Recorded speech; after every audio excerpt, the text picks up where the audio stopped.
Hello, everyone, and welcome to another episode of Waking Up with Neil Oliver.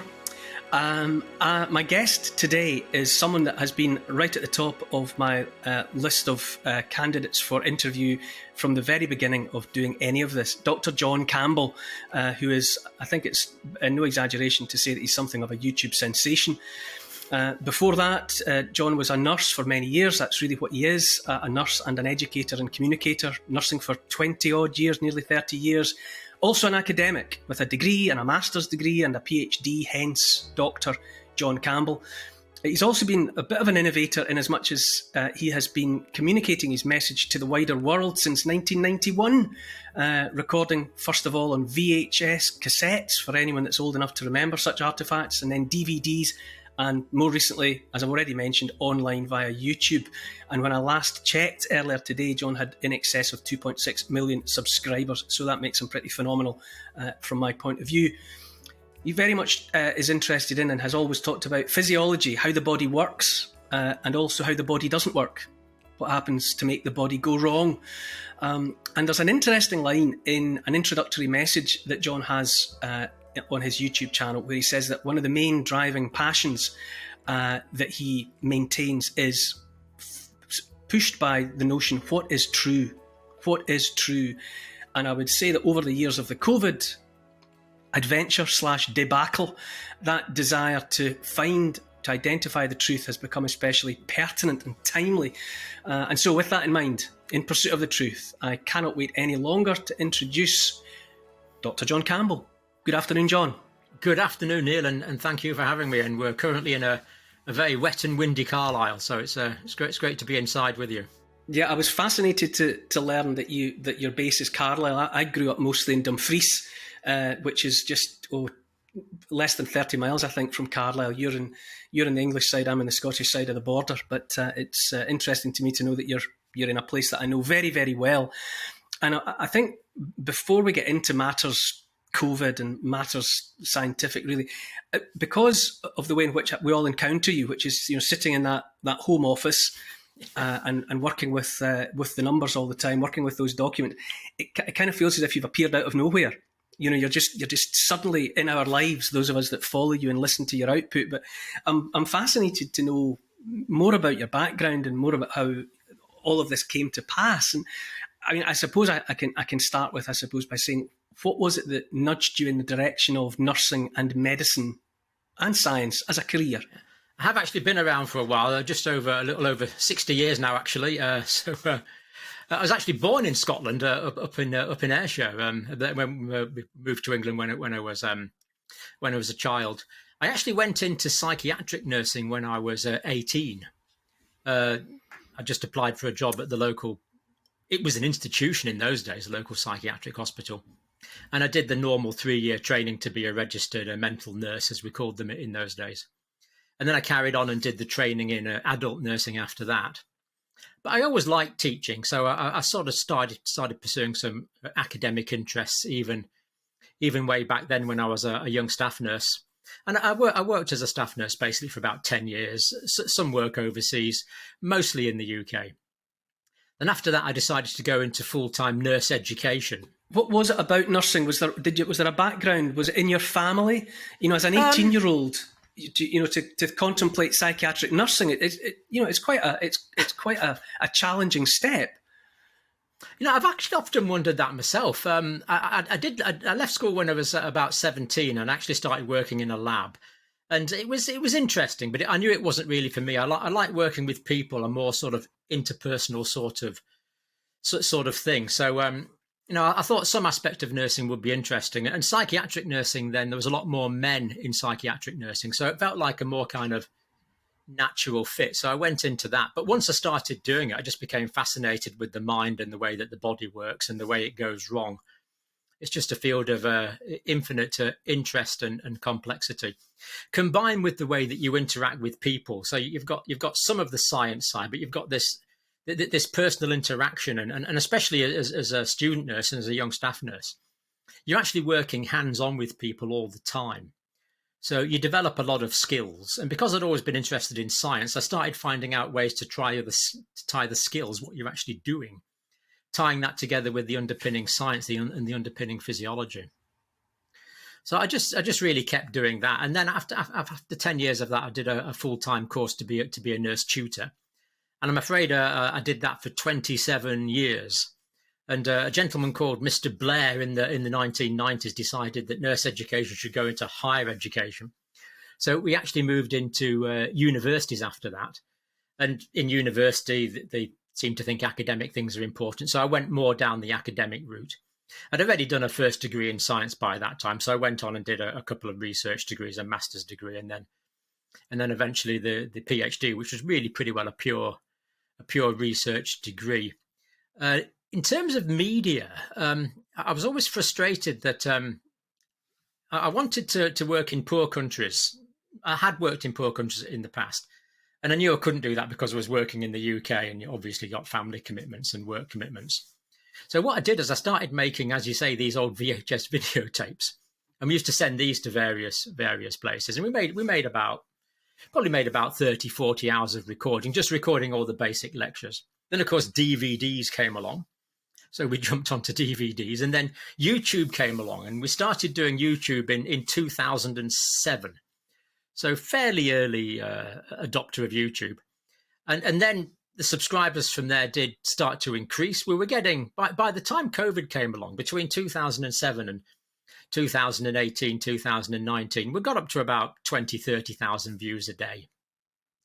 And I'd done some more formalized video-based education for the NHS by then as well that was used to train up nurses. Was it always just straightforward educational content, or did you ever, were you ever giving your opinion, and were you ever, broadening it out? When you talk about being pulled into or drawn towards psychiatric nursing because of your interest in people, did you ever was any of your output at that point more broad ranging, or were you always in your own mind just teaching? Yeah, it was basically just teaching. It was taking what I do in the classroom and kind of bottling that into videos, into a form that could be used around the world. So what I started off doing was I started basically doing all the systems of the body. So I did all the basic physiology. And then I did a lot of the pathophysiology, the way that the body goes wrong, the main heart diseases, lung diseases, kidney diseases, liver diseases. I did all that. And then I started trying to relate that more to patient care and looking at the way you carry out investigations, the way you assess patients, the way you plan care, the way you implement care, and the way you evaluate care. So it was very much just objective things you would do in the classroom, really keeping it on fairly safe ground. When you say that you were involved, you got into psychiatric nursing when you were 18. How have you seen that world of nursing change across the decades of your involvement in the profession? Yeah, it has changed quite dramatically. I mean, when I started psychiatric nursing, it was basically a total institution.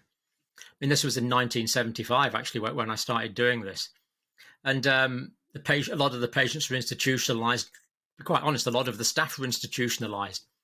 There was a generation of old-time porters and staff nurses and charge nurses that had been there pretty well since the end of the Second World War. So it was quite institutionalized. And of course, that all changed after I left psychiatric nursing and went into general nursing. That did all change, and the institutions aren't really there anymore.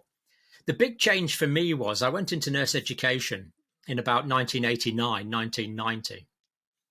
And then before that, we had almost like a kind of an apprenticeship system. So basically, I trained as an apprentice. We just went to work on the wards. We did 3 months here, 3 months there. We had the odd few weeks, what we called in school, where we did some academic basic work. But then in about the early 1990s, we had this new thing called Project 2000. And we went on to diploma nursing and degree nursing.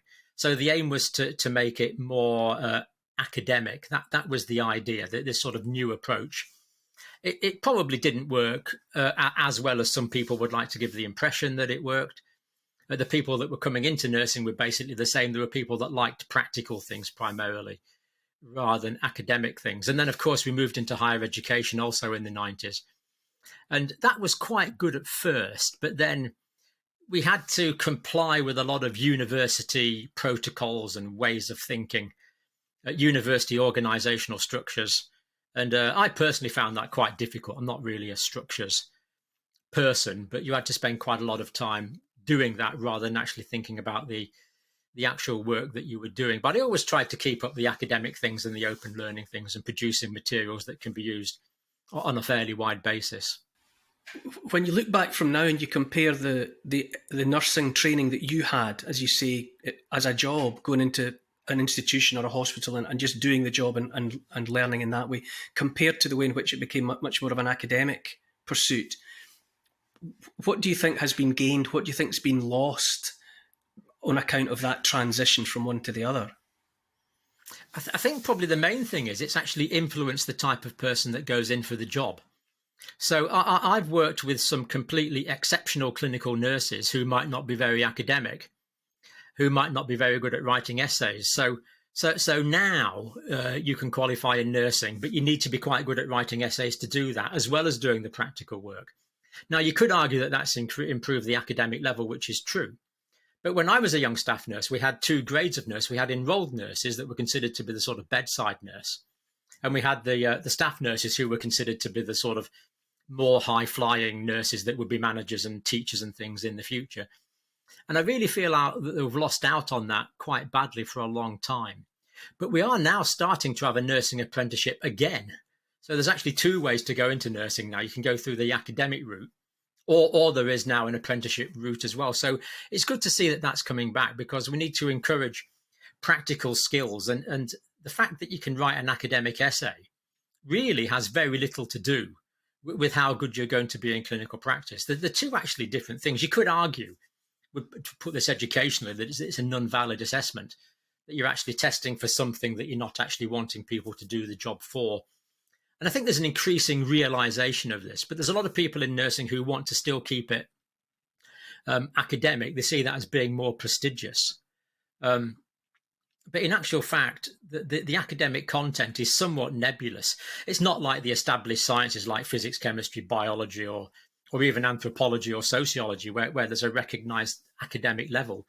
In nursing, you just kind of... the academic level is somewhat subjective. Different institutions will have different academic levels that they expect the students to get up to. And sometimes, unfortunately, the clinical aspects are somewhat divorced from that, which is really quite unfortunate. What about the transition from the world, I suppose, of what would have been nursing in my childhood, of where the ward was run by a matron and each hospital or institution was a world unto itself to some extent, where now the whole hierarchical structure and the management structure of the NHS, again, which of the two worlds would you prefer if you had to choose between the two? Yeah, I think that's a pretty short debate. The old systems were often much, much better. So for example, in the psychiatric hospital I worked in, there was one person and his assistant did the wages for all the staff. And, everyone knew where they stood. If there was a mistake, which there wasn't, you knew who to go and fix it. There was one person who would do all of the placements and supervise all the nurse education. In terms of nursing, there was charge nurses or ward sisters, and there was nursing officers, and there was a senior nursing officer that later became a matron. But everyone knew where they stood, whereas now, it's partly my fault because I don't really understand systems very well. There's a very great sort of level of complexity, and there's other constraints as well. So you really don't know anymore what opinions you're allowed to hold, whether you're allowed to hold individual opinions, probably more so in higher education than in clinical nursing. But it is a much more confusing world. And you certainly see a lot of people around and you're not quite sure what job they do. All we seem to hear now, it's happening right now as we speak in terms of striking and all the rest, is dissatisfaction in the profession of nursing and right across the board with doctors as well, and hospital doctors and GP doctors and the rest of it. It does seem as though a great deal of the job satisfaction has somehow been eroded by all the systems. As you say, you don't really understand systems, but all the systems that have been put in place seem to have, taken the joy out of care.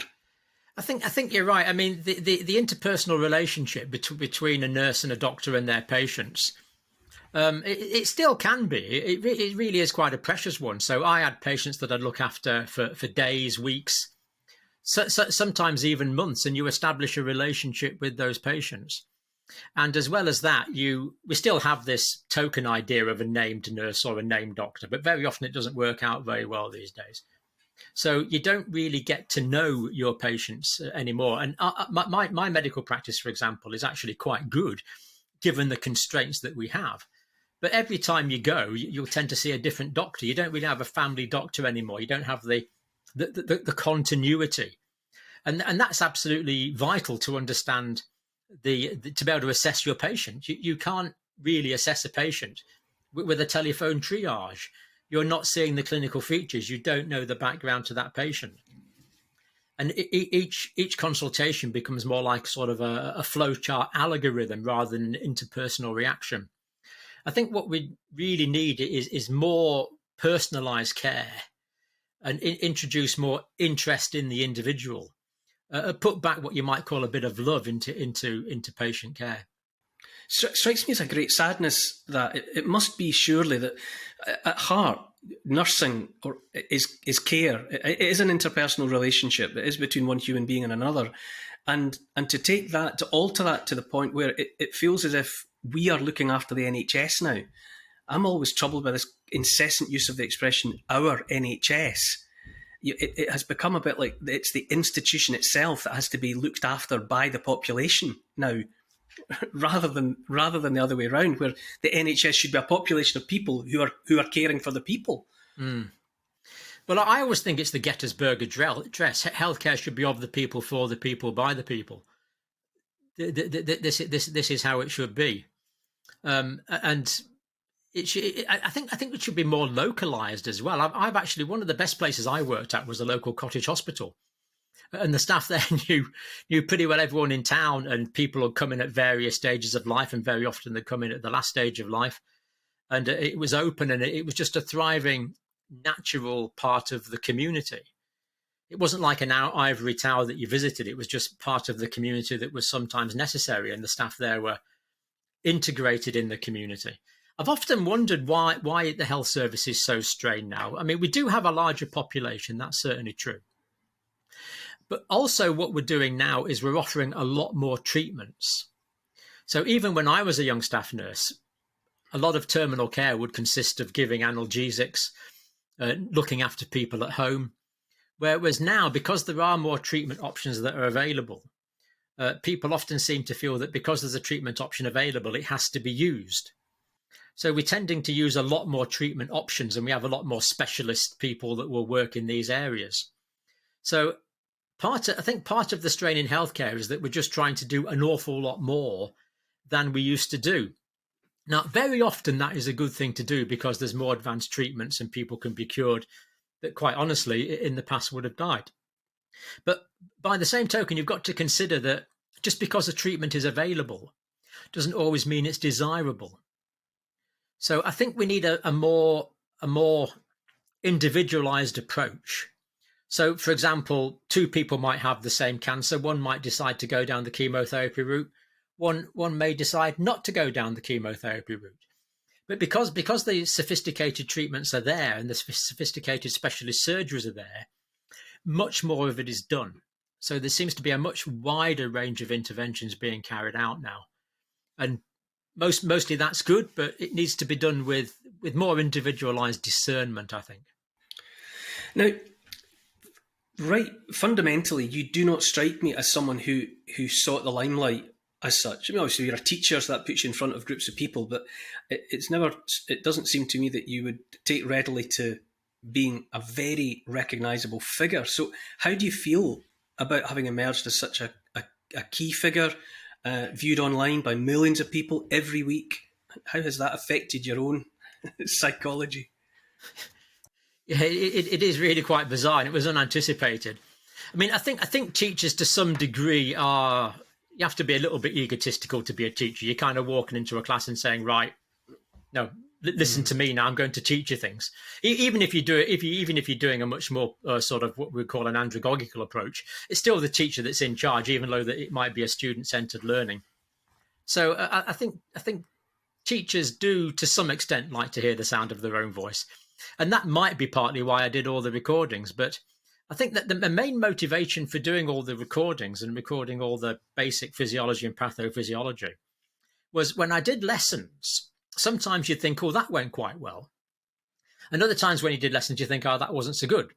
But when you had a lesson that went well, you thought, I'd really like to be able to just bottle that so I could bring it out anytime. So a lot of the things I'd worked out ways of teaching them, ways of doing it. And that's what you do in teaching. You have some complex material. And physiology is complex. It's a very conceptual subject. So you have this material. You've worked out a way to teach it, and I just wanted to sort of condense that into a video, so it would kind of be there forever. So that was the main desire. The fact that it was me in front of it, I didn't really feel one way about it or another. It was just what I do. I didn't particularly seek limelight. I wasn't particularly trying to avoid it. It came fairly natural. So now what I try and do is just analyze data, make sense of it, and communicate it. So there's still the main pride, really, the main challenge is the communication. Do you still feel as if you're teaching? Is that your underlying philosophy, that you have acquired information and that you can educate? Or because a lot of your content, especially more recently, has felt much more personal, and I can see on your face the extent to which the information that you have gleaned has affected you internally. Yeah. So really, when the pandemic started, I started covering the pandemic, hoping to make sense of that. And so it's been an interpretation of the pandemic, really. And of course, that has become subjective.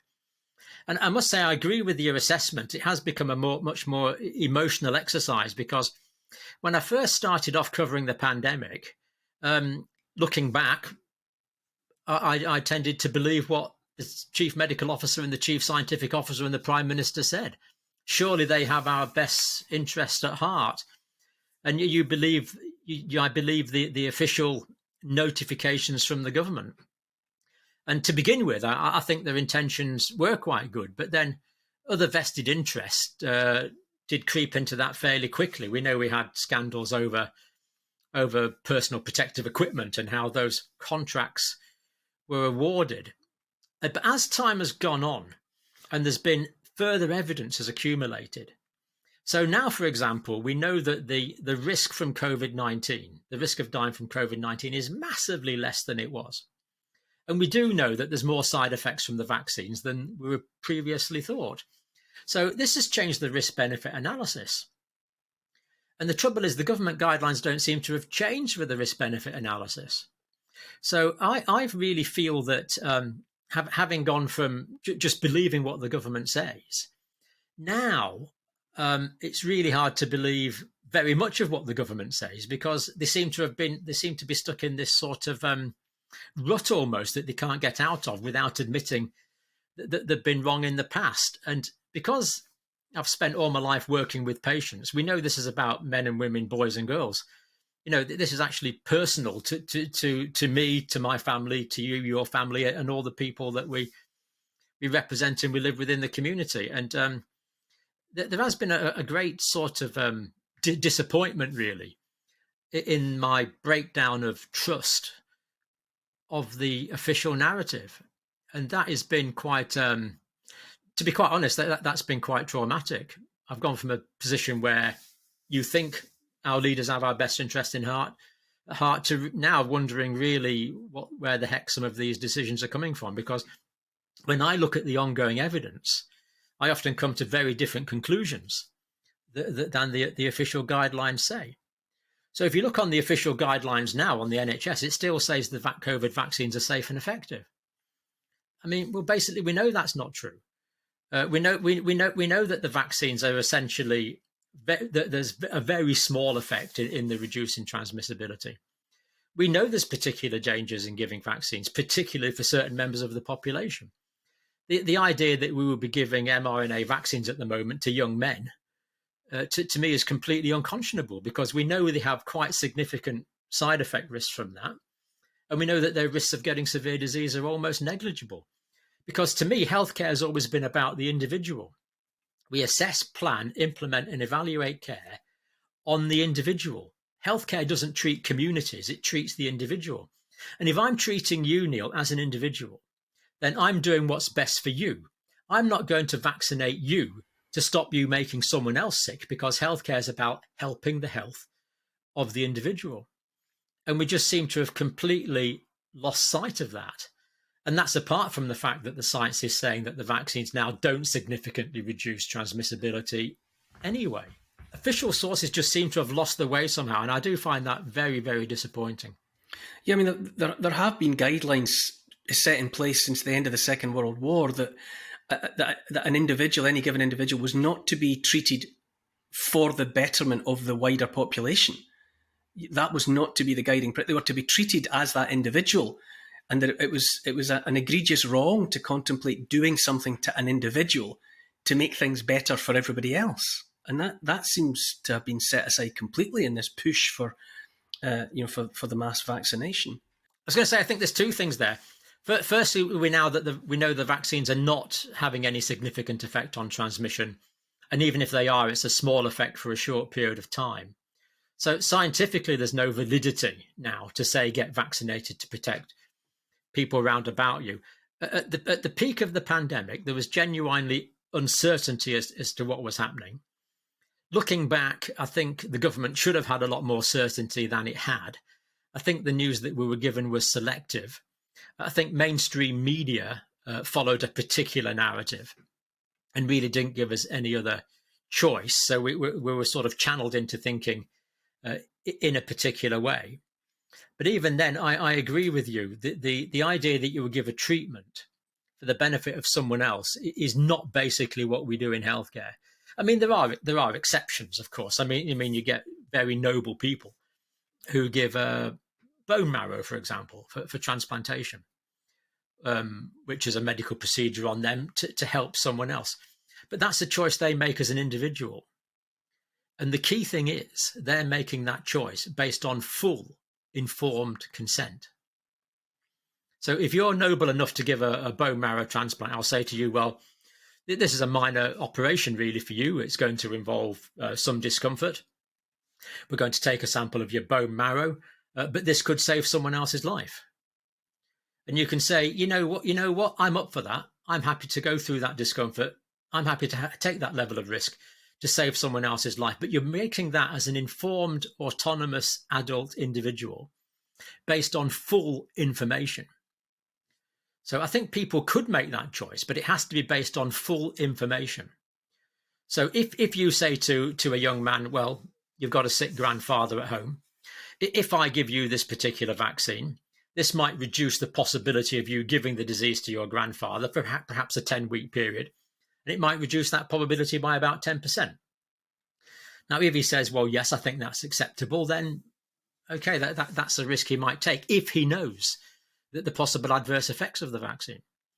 But the point is, we've had this one-size-fits-all sort of approach to this.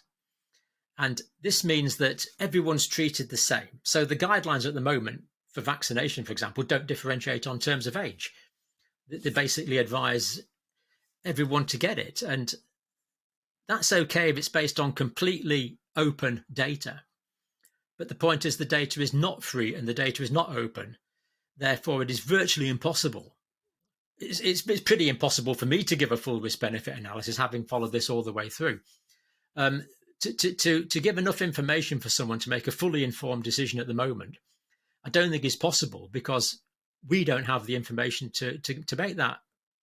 We don't have enough information to give them the information for them allowed to make a free, informed decision. I can't imagine there are many people who've been as thoroughly across data, particularly ONS and official government data, as you. You must be right up there in the top rank of those who were paying attention all the way through. Was there a moment? Was there a week or a particular announcement or something that you noticed that tipped it for you, where you thought, I am no longer trusting that everyone has my best interests at heart, and now I'm having to contemplate a different reality altogether? Or was it just a process of, was it just a gradual accretion of doubt? Mm. I mean, I think there are people that are much better at the data than me. I mean, I've talked to Professor Norman Fenton, for example, who's actually a proper statistician. But I think the question marks in my mind started to arise perhaps at the end of 2021. So personally, I had the first two vaccines in 2020, but my last vaccine was now about 14 months ago. So we're back into the end of 2021. And by then, the data was starting to accumulate. But then I decided on balance that I would have the third dose of vaccine. But it was just a few weeks after that, by the beginning of 2022, I think there was significant doubts arose in my mind at that time. That's when the data started to come in, that there was probably more dangers to the vaccines than we'd been told. Some of the side effects weren't being openly discussed. I mean, the side effects reporting system we have in this country, the yellow card system, for example, there's a lot of vaccine injuries and some vaccine deaths reported on that. But it's estimated that only between, and this is actually the agency themselves recognise this, but between 2 and 4% of less severe side effects are reported. And only about 10% of severe side effects are reported. That's from the Medicines and Healthcare Products Regulatory Authority's own information. So we're getting massive underreporting of the data. And as well as that, especially when Omicron came along, I used to have a poster behind me that said "Stop COVID-19." I realised quite a long time back that wasn't possible to stop it, that this virus was going to become endemic. And that means, as I understand this, everyone is going to be exposed. Everyone's going to be exposed. And the great thing about Omicron is Omicron caused less severe disease than the previous waves. Now, if Omicron hadn't come along and the Delta wave had continued, the pandemic could have been a lot worse than it was. But when Omicron came along, everyone became infected. It really started concerning me that all the government releases and the mainstream media, virtually none of them, in fact, no government release really I can think of, is talking about natural immunity. So the human immune system is capable of recognizing 9 billion different foreign agents from outside. And this virus is just one of those.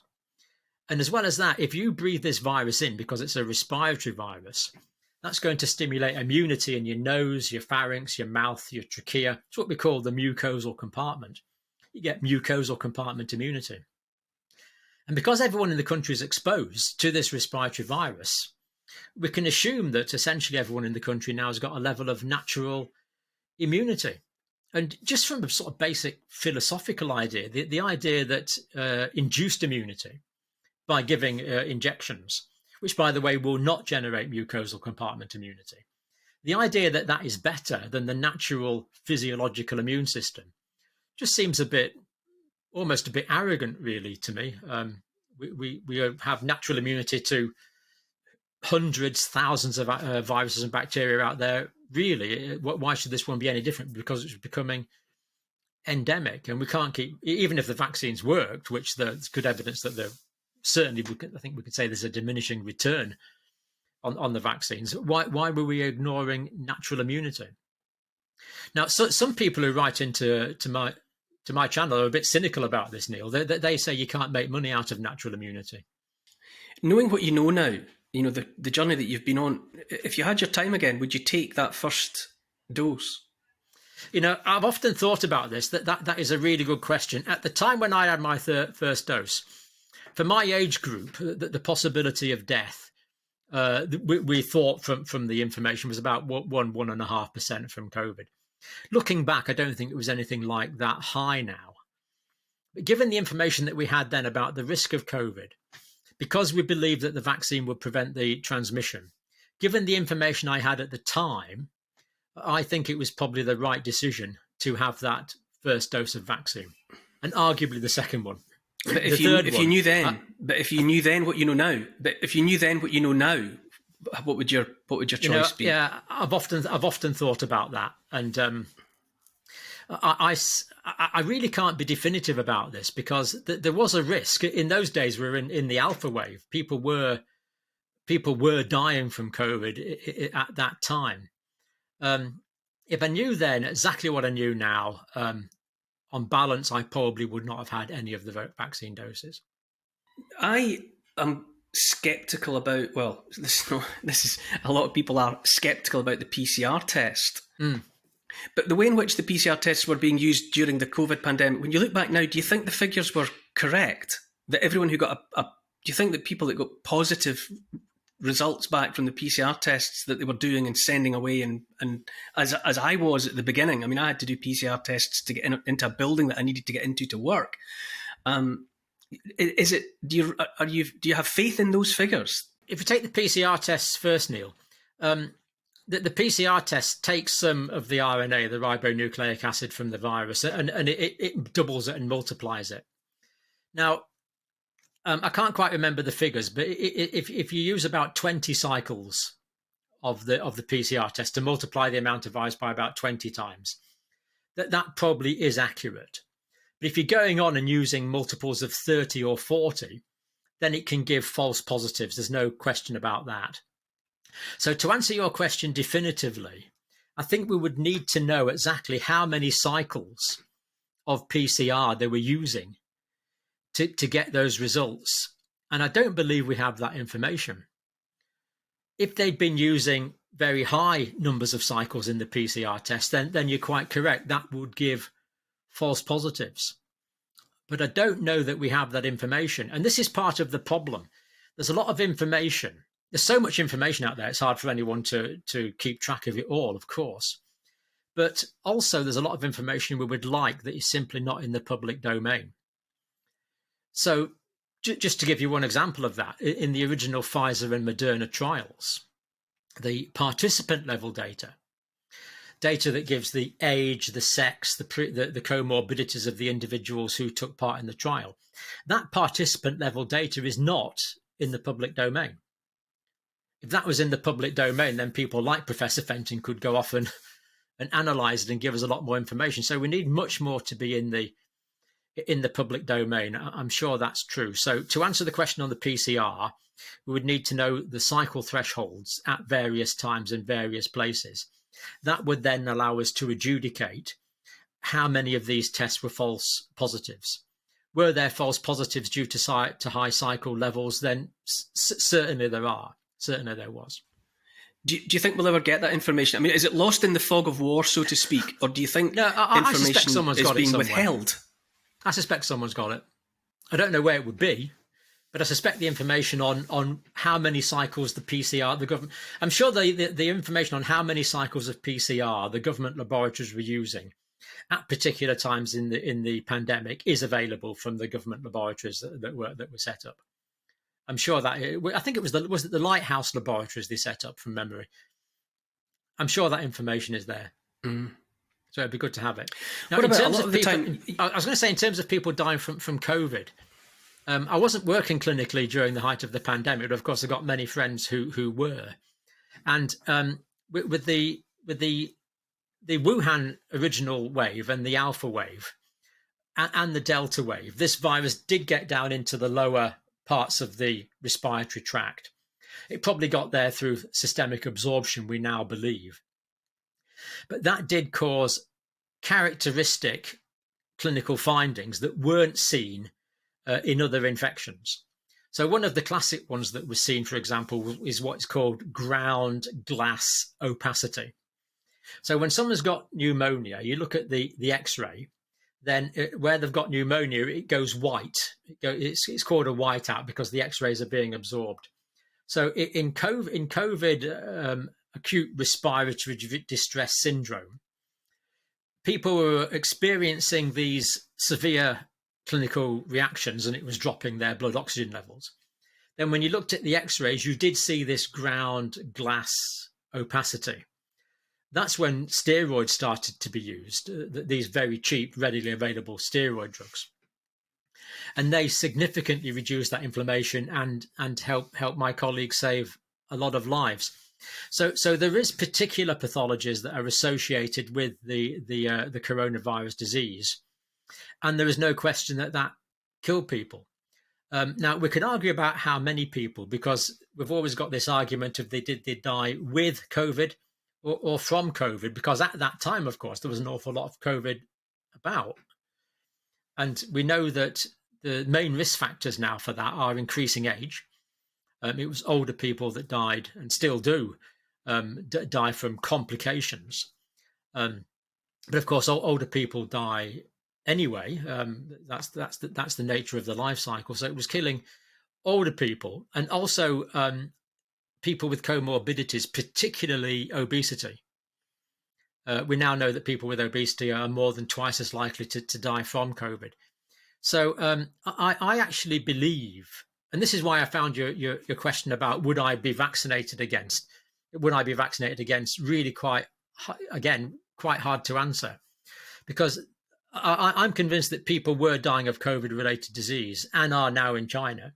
The degree to which that was interacting with comorbidities, in a sense, is a bit of a red herring, because the COVID very often was the thing that actually facilitated the death. It accelerated the death. So the reason I actually came down and said, no, I wouldn't be vaccinated again, was actually because I think I probably had COVID already in 2020. I just never tested. We didn't have the tests at those times. So I believe I already had some natural immunity. What did you make of the clampdown that there was on early treatment? You know, I've spent a lot of time talking to people like Tess Laurie, Pierre Corey, Jackie Stone in South Africa about the use of repurposed drugs early on, before rather than sending people home, to turn blue, before bringing them back in and putting them on ventilators and so on. What is your reaction now to the way in which early treatment with repurposed drugs was verboten? Yeah. The people you mentioned there, of course, Pierre Corey, leading United States respiratory physician, Jackie Stone, physician in Zimbabwe, worked at the very height of the pandemic in Zimbabwe, and Tess, of course, herself a medical doctor and a researcher. They've done quite incredible work. I actually interviewed Pierre Corey very early on, and we did 2 interviews. The first interview I did with Pierre Corey was on prednisolone, the use of steroids. And that's still on YouTube. It's still available. And he testified, of course, to Senate on the use of steroids. And as a result of that they were instigated largely throughout the United States. And then, of course, he testified to Senate again on the use of ivermectin.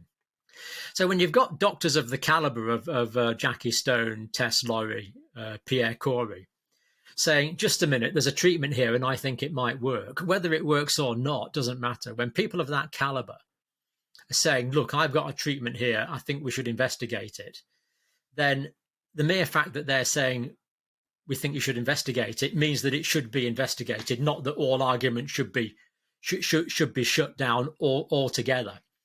So really, whether it works or not isn't the issue. The issue here is, can we have open and honest debate?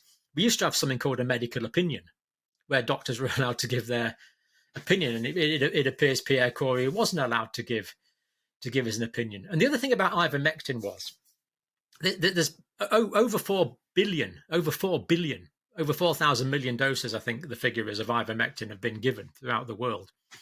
And it's known to be one of the world's safest drugs. So what I always want to know, if someone asks me if a particular treatment is a good idea, I say, well, look, what benefit could you get from this treatment and what are the risks? Now, given that ivermectin may have some beneficial effect, again, it's hard to tell. I'm pretty convinced it does. But whether it does or not, the fact that it's safe means that it's okay to give it a go. Why not?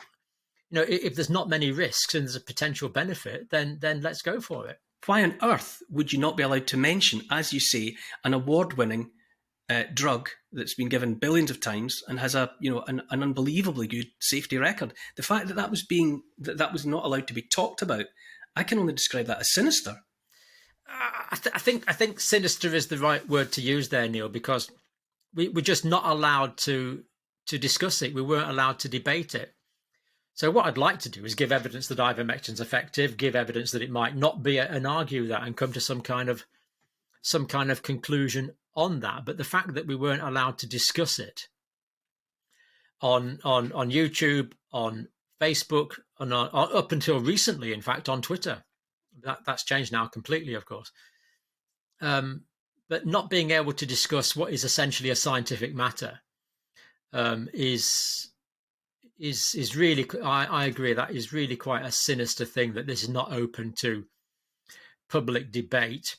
And the other thing about ivermectin, of course, is, if we take that as the example, I think I worked out once that the WHO price was about 2 or 3 cents per tablet. It's essentially free, and it's got very low risk of side effects. So why not instigate some sort of clinical trial where we looked at that? Now, there is a trial going on in the UK that was started on ivermectin a long, long time ago. I can't remember the details of it now, but it hasn't reported yet. So again, it's just a bit strange that it hasn't reported yet. And Satoshi Omoro's institution in Japan, early in the pandemic, were prepared to. Satoshi Omoro was one of the scientists who won the Nobel Prize for the original discovery of ivermectin with William Campbell. They were willing to investigate this clinically, but of course the pharmaceutical industry didn't want to do this. Now, again, cynical people would say this is because they can't patent it. You can't make any money out of drugs which have been around for more than 15 years. And who knows? Whatever way, the pharmaceutical industry didn't want to trial it. Neither can you get emergency use authorization if there are alternative credible therapies for the disease in hand. So there were monetary reasons for wanting to quash any suggestion that anything else that was available would have been safe and effective in relation to COVID-19. The emergency use authorization, from memory, that's true in the United States. I don't know how true that is in the United Kingdom. The fact that the pharmaceutical industry weren't prepared to trial a drug that they couldn't make any money out of, and they conveniently were able to say it didn't work, and they were conveniently able to ban that from mass media, just meant that the debate couldn't take place. And that really is because we repurpose loads of drugs. Aspirin, for example, used to be a painkiller. Now we give it as a blood thinner. Repurposing drugs is absolutely normal in healthcare. John, when it comes to something that you've obviously been on talking about repeatedly recently is excess deaths. How do you interpret the media and the government and the scientific silence around excess deaths? I mean, I've heard you quoting figures of 2,500 excess deaths a week. And at the height of the pandemic, the daily death toll was read out, like a tolling bell. And now no one in the mainstream and no government figures are standing up and saying, hold on, what's going on with all the excess deaths? How do you read that? Yeah, there's no question. Last week, for the Christmas week, there was 20.01 more deaths than we would expect for the same week in England and Wales. The equivalent figure in Australia is about 16%. Most European countries have had more deaths than they would expect. In America, it's harder to judge, but it looks like they've got this problem as well. So more people are dying than we would expect. So the official government line and the BBC line on this, other mass media line, is to say, well, look, this is due to disruption in healthcare. This is due to people not being able to access healthcare. This is due to organizational problems. And there's no question in my mind that there is some truth in that. But there's other factors as well. So one factor I'd like answered is we need complete data on the excess deaths broken down by people who've been vaccinated and not vaccinated for COVID with the mRNA and the adenovirus vector vaccines, and the degree to which 1, 2, 3 further doses of vaccine are associated with excess deaths. And that data is very, very difficult to get. One of the reasons I'd really like this data, Neil, is there was a study of people that died, often young people that died in Germany. It's, I guess, what we call spontaneous deaths. And in Germany, they did a post-mortem series on these. And they actually looked at the heart muscle, the myocardium. And they found focal areas of damage in the myocardium. And they're actually able to look at these areas of damage in detail. And they found residues of spike protein in there, but not the other proteins from the virus, not the envelope protein or the nucleocapsid protein, indicating that it was probably the vaccines that had caused this myocardial injury. Now, the authors of the paper weren't definitive about it. We need a bigger series of this to being done. But as far as I know, that this work is not being replicated. So when something in science like this comes up, the whole point of publishing this is not to say that's a slam dunk, we now know. The whole point is that people around the world can say, really? That's interesting. I better see if I can reproduce these findings. And given that young people are dying from spontaneous cardiac deaths, in my mind, this always should have been an emergency. We should be investigating this. The pathologists should be investigating this. There should be investigations. Then at the end of these investigations, we can say, you know what, those provisional findings in Germany, we haven't substantiated that with our research. Well, do you know what? Those original findings in Germany, well, they do seem to be bearing water. Evidence is accumulating. Therefore, we will take action to prevent further cases arising. But, you know, it doesn't seem to have stimulated the required interest in the scientific communities as supported by governments. The worst of it for me is that we know that people are dying across all age groups, and that it looks like, you know, heart attacks and things to do with the cardiovascular system, let's say, seem to be key in this story.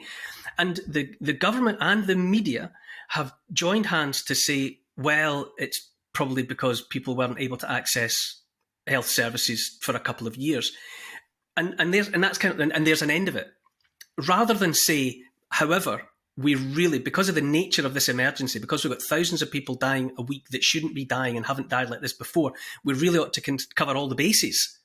But they're not. It's like, okay, people couldn't get to their GP for 2 years. That'll be it. And now move on. Again, that strikes me as sinister. Why can't they just open up and engage in a conversation that looks at all the options? Yeah, I mean, it's somewhere between simplistic and sinister, isn't it? To say that, well, we know the cause already before we've done the investigations is simplistic nonsense. Of course, you don't know the reason for these things until you actually do the investigations. The mere fact that we've had a difficulty in getting healthcare in some parts of the society for a period of time, and now we're seeing excess deaths, that's what you would call a temporal correlation. We need to decide the degree to which that is causal, and part of it probably is causal. But I also believe that there's several other factors. And the fact that we have now, if you take here in Australia, for example, we've both instigated mRNA vaccination programs. Could this be a factor in the excess deaths? Well, I don't pretend to know that. That's why we should have the investigation. The fact that there's a reasonable risk of this, as indicated by the German data, means that the government should be investigating this. It should be giving research funding, because we have plenty of people who can study this. It should be investigated as a possible cause, and then we'll know for sure. But we just don't have that. We don't have that trust in government that they can do this. We don't. Basically, I don't trust the government to take that on at the moment, because there seems to be so much vested interest in not saying that they've been wrong over the past couple of years, and some people think they're a bit concerned about upsetting various components of the corporate world as well. I'm some of those people, John. I'm some of those people who think that. When it comes to big pharma, the whole point about the scientific, I mean, there is a scientific process. You know, someone says, "Is this the case?" Then you collect more data, you reanalyze that data, and then you come to firm conclusions. At the moment, my conclusion at the moment, based on the data I have, is that the vaccines are accounting for some of the excess deaths that we're seeing. The mere fact that this is a possibility means that it should be investigated. And as you say, Neil, last week the excess deaths were 1,500 in the UK, give or take. Week before that, it was about 2,500 excess deaths in the week leading up to the 23rd of December. Just imagine there was a terrorist attack and 2,000 people were killed. Well, we don't need to imagine. We've had that, haven't we? We've had that in the 9/11 situation. And look at the response. But the fact that people are dying in diffuse parts of the country, and it's not all in one place, means that somehow it's being ignored, but we have this huge excess deaths. And we're not seeing the chief scientific officer, the prime minister, and the chief medical officer standing on TV like we saw in the pandemic saying, well, we've got a bit of a crisis here, but we are addressing it and we are working out what is going on. It is the silence that is deafening. When it comes to big pharma, obviously somebody you're working as a nurse, and throughout your career, you'll have been you've been inhabiting the same ecosystem as big pharma. What did you think of big pharma before all this, and what do you make of that entity now? I've always, for some time, and I've taught this for some time, I've realized that the pharmaceutical industry is interested in selling us their drugs. So one of the classic cases in this was an Australian doctor called Barry Marshall back in about late 80s, about 1990, I think. He discovered that stomach ulcers were caused by a bacteria, Helicobacter pylori. And he discovered that this was curable. We could actually eradicate this Helicobacter pylori. Now, what that means is instead of someone having chronic gastritis over a lifetime and having to take medicines every day for that, you could take medicines for a week or two and eradicate it. And to begin with, that didn't go down very well at all with the pharmaceutical industry. And Michael Mosley made a Horizon video on this called Ulcer Wars, where he highlighted this. And Barry Marshall actually, to prove his case, actually drank some of the Helicobacter pylori, made himself sick, and then cured himself. And it was only after that that this started to gain wider acceptance. So way back in the 90s, I realized that the pharmaceutical industry is not so much interested in curative treatments, rather than if you sell a drug every day for the rest of your life, they're going to make more money out of that. So that always made me a bit cynical of them. Since the COVID pandemic has come along, I've become more cynical. For example, the original papers on the vaccines, we still don't have the participant level data. One of the other things that's concerning, and to tell you the truth, took me in to some extent. I feel a bit fooled by this. That they gave their results in terms of relative risk rather than absolute risk. And the papers are written in a way which makes the products look good rather than what a scientific paper should do, which is analyze the product. So I got the feeling that papers were being written in a way that was particularly sympathetic to the pharmaceutical industry and not sufficiently analytical, not sufficiently adversarial. And that means I feel we have the risk of what you would call a publication bias. So bodies around the world, like the NICE Institute in the UK, for example, will look at the evidence, but that evidence comes from peer-reviewed literature. And peer-reviewed literature, the best peer-reviewed literature is randomized double-blind controlled trials. It's good. But the trouble is they cost about $10 million each to put on. Who can afford to put those on? Well, it's the pharmaceutical industry that can afford to put those trials on. I can't afford to run a trial at $10 million any more than you can. So that they are selecting what is studied, having an influence, I think we can say, at least on the way it's published. Journals are being, in my view, selective in what they're publishing. So, for example, they were very happy publishing on the efficacy of a vaccine. They weren't happy publishing on the potential efficacy of, as we've said, ivermectin hydroxychloroquine. Whether they work or not, let's analyze that. So we have this publication bias, and that means that a lot of the evidence that we have to draw on is itself already selective. So rather than being able to look at the whole world of creation, the whole world of nature, we can actually look at the part of the world that money has been spent on doing these trials to give these high quality, in inverted commas, high quality publications that so many of our public health decisions are based on. And that to me is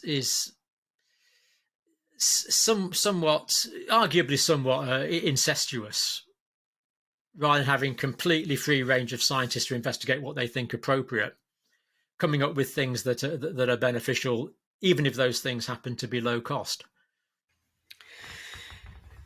There's talk now, you'll be well aware of it, of moving vaccination wholly into the realm of mRNA. So where before there has been a different way in which vaccination has been acquired and how it's been introduced to people's bodies, there's now talk about it being mRNA all the way. With that, and also with what has happened in the last 2 years, what do you think is the status of the culture of vaccination here in this country and around the world? Where I got, my kids are all teenagers now, but we got them all the MMR and all the childhood vaccinations, everything that was going, our kids got. I mean, how much damage or how much of a hit do you think that faith in vaccination has taken? Yeah, I think just to validate what you've said there, Neil, we've recently, the British government have recently announced a collaboration with Moderna, and they're building a plant to produce 250 million mRNA products, vaccines a year in the UK. There's a similar plant to generate 100 million doses per year in Australia, and a similar plant to generate 100 million doses per year in Canada. Now, I think we have to distinguish really between traditional vaccines and the mRNA vaccines. So the traditional vaccines, what you're normally doing is you are taking the virus or the bacterium, you kill it usually, or you attenuate it, or you mush it up in various ways. So you're actually giving dead virus or bacteria, what we call antigens. The immune system then recognizes that, and it makes antibodies and stimulates the immune cells to combat that. And because that is foreign material, it will be eradicated by the body's immune system really fairly quickly. It's not going to hang around in the immune system. I mean, the word vaccine comes from vacos, for cow, because the original vaccine, the Edward Jenner vaccine, was cowpox, given to a young boy called James Phipps, who was the first person to receive it, and it protected him against smallpox. That's where it all came from. After that, we developed lots of antigens that we give to protect us against the live version of that antigen. Whereas the mRNA vaccines are completely different. In fact, some people think they shouldn't even be called vaccines. They're actually giving this messenger RNA, and it's given in a small lipid nanoparticle. And that will go into our cells because the lipid envelope around the mRNA vaccine will dissolve into the lipids around about our cells. It will go into the cells. And then it's the cell's own genetic information that is actually making the antigen, and it will export that to the cell surface. So what we're doing here is we're actually kind of conning the body into making an antigen that the immune system will recognize. And in the case of the mRNA vaccines, that's making part of the spike protein. Now, my current thinking on this is that if the systemic absorption of the mRNA vaccine, so what's supposed to happen? You inject it into your arm, and if it stays in your arm, it'll give you a sore arm, but your arm cells and the immune system there will take in this mRNA and will make the antigen. That antigen will then be expressed on the surface of our cells, and the immune system will recognize it. But if the systemic absorption of the mRNA nanoparticles, then that means they're going to go everywhere. And all of the cells in the body have these fatty phospholipid cell membranes. So I can see no reason, this is my thinking at the moment, why these lipid nanoparticles cannot go into any cell in the body. For example, if the systemic absorption of the vaccine dose, it could go through the heart, be absorbed into the myocardium. And I don't see any reason why, just as the cells in your arm can take in the messenger RNA and produce an antigen, that shouldn't happen in the cells of the myocardium. And again, my thinking is that the myocardial cells would then produce this antigen, put it onto the surface of the myocardial cell. That would then be recognized by the immune system, which would generate an immune response. But with the immune response, we also get an inflammatory response. When we get an inflammatory response in medicine, we call that itis. So if it was the myocardium, inflammation of the myocardium, myocarditis. And myocarditis can result in irregular electrical activity, in the heart, which can result in potentially life-threatening cardiac arrest situations. So I don't see why this would not occur with any mRNA vaccine, because the whole point of the mRNA vaccines is it's stimulating the body to produce an antigen. And that antigen, by definition, is going to cause an immunological and an inflammatory response. So to me, racing ahead with factories to build 250 million doses in the UK, 100 million doses in Canada, 100 million doses a year in Australia, before this vaccine has been thoroughly trialled, I just can't quite work out why they would want to do that. Why would they risk so much money for a vaccine technology which is essentially unproved? And there's good theoretical reasons, as we've just discussed, to suggest it could cause systemic inflammation. The other point that you made there is people are confusing mRNA vaccines with other vaccines. And they are completely different. So the vaccines that you gave your kids, I gave my kids. I had a tetanus booster before I went to Africa a few months ago. These are giving things that are associated with the viruses and bacteria. Just giving those as usually as a dead product, although some vaccines are, like yellow fever, for example, the antigen is essentially alive, but normally it's dead or attenuated. Therefore, the body will get rid of it quickly. It's not using the body's own genetic apparatus to produce them. It is a completely different thing with a completely risk-benefit analysis. That was part of the problem. We know that there's very small risks associated with traditional vaccines.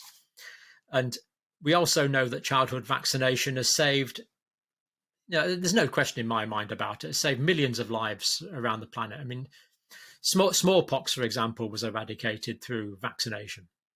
Smallpox was a terrible, terrible disease. So there's no question these traditional vaccines have saved millions and millions of lives and continue to do so. Measles vaccine. Measles is an awful disease. Measles kills lots of children around the world. And to vaccinate against that with a attenuated measles virus, I still believe it is a remarkably good idea.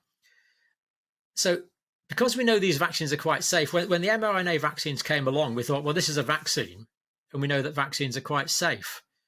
But this is a completely different class of vaccine, because we are stimulating the body into making the antigen rather than giving the antigen. It's a completely different thing. So I say again then, John, what do you think, how much damage do you think will have been done to vaccination as a procedure that previously we had all just taken for granted, particularly in relation to our kids, but as you also mentioned, for going on holiday and going to different parts of the world?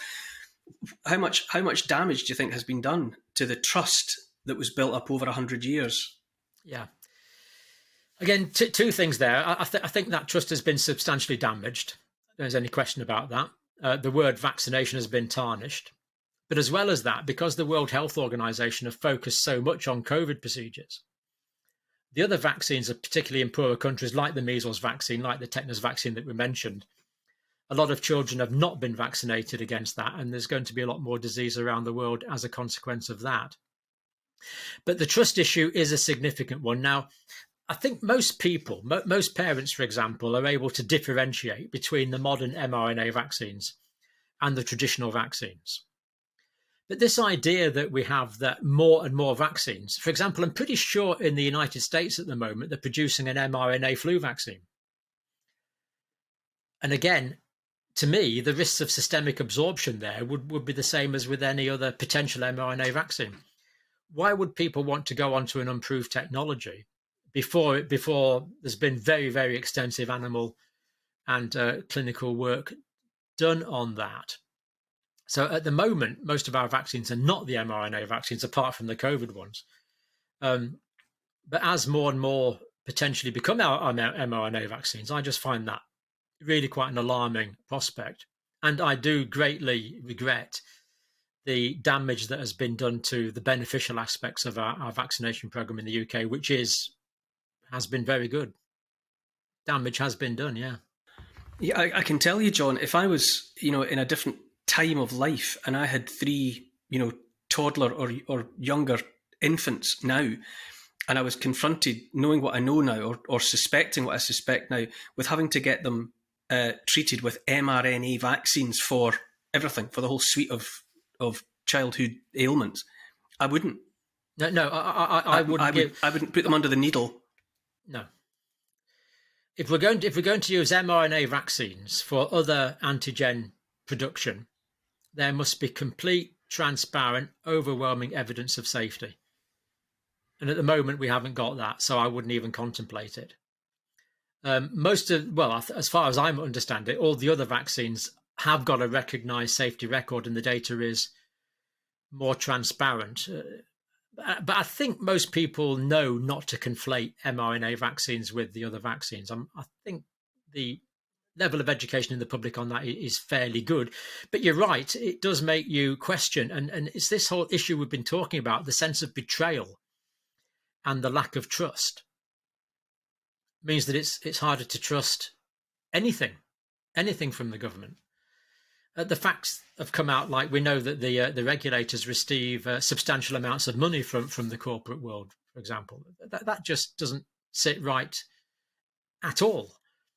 And yet we are told that all the decisions they make are objective and based on science. That may be true, but it's not a good look. Not a good look at all. We have, I think, as you rightly say, a crisis of trust in many areas of healthcare. With that, John, you've been very generous with your time. I'll just ask you one final question before we wrap up, and it's been an absolute pleasure to talk to you. The NHS is obviously a troubled and troublesome entity at the moment, and has been for a long time. If you ruled the world, how would you begin to turn around the fortunes of healthcare in Great Britain? How would you start to fix the NHS? That's a real tough one. One of the things we need to do is get the right people into the right jobs. So I think we need substantial changes in our approach to nurse education, doctor education, physiotherapist education, pharmacist education. The people that we take into those trainings, they need to have the ability to do it academically, of course, but we also need to make sure that they're the right sort of caring personality types for that. So I think there needs to be much bigger emphasis on getting the right personality type, the right amount of caring. And as long as the basic intelligence is there, then hopefully as educators, we can do the rest. And that's going to take time to feed through. The idea that in this country we can't train enough dentists, doctors, nurses, pharmacists of our own, from the young people in the United Kingdom to me, the fact that we can't get our act together and produce enough of these people, to me, is just bewildering. We have the academics, we have the institution, we have the clinical experience. Why the heck can't we train our own nurses and doctors? That is just completely, utterly bewildering. In terms of the large organisational problems with the health service, I think one aspect might be making it much more local, to introduce a sort of a local pride. Even when I was a young staff nurse, we had a pride in our local hospital. We had respect for our consultants. That local thing was there, and people would come in on a voluntary basis and support their own hospital, support their own institution. Whereas now we have this kind of national one-size-fits-all agenda. But as well as that, I think we need to be honest that there are lots of treatments available now, lots of specialist treatments available, often requiring specialised staff, often requiring quite sophisticated treatment. And at the moment, who gets these sophisticated treatments is somewhat arbitrary. I mean, certainly if you live in Africa, you're not going to get them, or parts of Uganda, where we've been working with community health recently. You're not going to get them. So I think we need to be really quite honest about what treatments we can afford, and also what treatments are appropriate. If we take surgery, for example, to me, surgery should be people that have diseases, people that are sick. The idea that certain forms of surgery might be available to people that aren't ill is questionable. There's aspects of healthcare that perhaps are delivered under healthcare now, which are maybe should be under a different category, because no nation can afford all of the potential healthcare interventions that are available to all of the people. So we do need honesty and debate about which interventions can carry on and which interventions, to be quite honest, we can't afford and sometimes aren't always appropriate. Obviously, that should always be done by negotiation with the individual as far as possible. But I think we have to be humble about it and realise that there are limitations. And at the end of the day, we have to realise that you and I are mortal. What about the many layers of management? Are there simply too many suits and not enough nurses and doctors' uniforms? There's certainly publicised cases, isn't there, of utterly bizarre job titles in the health service that reflect the current, shall we say, zeitgeist, the current political with a small p climate, which do seem to be really quite absurd. I think we do need to consolidate aspects of management. We do need to look at the way things are done, all the way down from the senior civil servants that organise these things, all the way down to the lower levels. We do need to prioritise clinical care, but there again, there is administration needs to be done. But the point is, I don't pretend to understand these structures because they are so complicated. But I do know from personal experience that we get a lot of people that carry out activities which are complex, that they understand. That really it's just people generating complexity to make themselves indispensable in some aspects. And we need to have someone who has the authority to cut through that, sometimes to be quite draconian in that. But people do tend to build their own little empires, their own little power base, and they can be very good at making themselves look indispensable. Whereas we need someone who's got the authority to say, well, no, actually, I think that you are dispensable, whereas this group here is not dispensable. So we need someone who knows the system really very well, has these management organizations, and the potential for cost saving and streamlining is significant. There's no question about that. And it needs to be done, I think, as a matter of some urgency. John, it's been an absolute eye-opener and privilege to talk to you. I would just say that you, of all the many people that I've been listening to for the last 2 or 3 years, your journey has been so instructive. The way in which you've always just called it as you've seen it, so refreshing and so reassuring. And apart from anything else, I look on at you and consider you to be someone that I just trust. I trust that you will tell me what you understand to be the truth. So, John Campbell, it's been a privilege talking to you. Thanks very much for your time. Neil.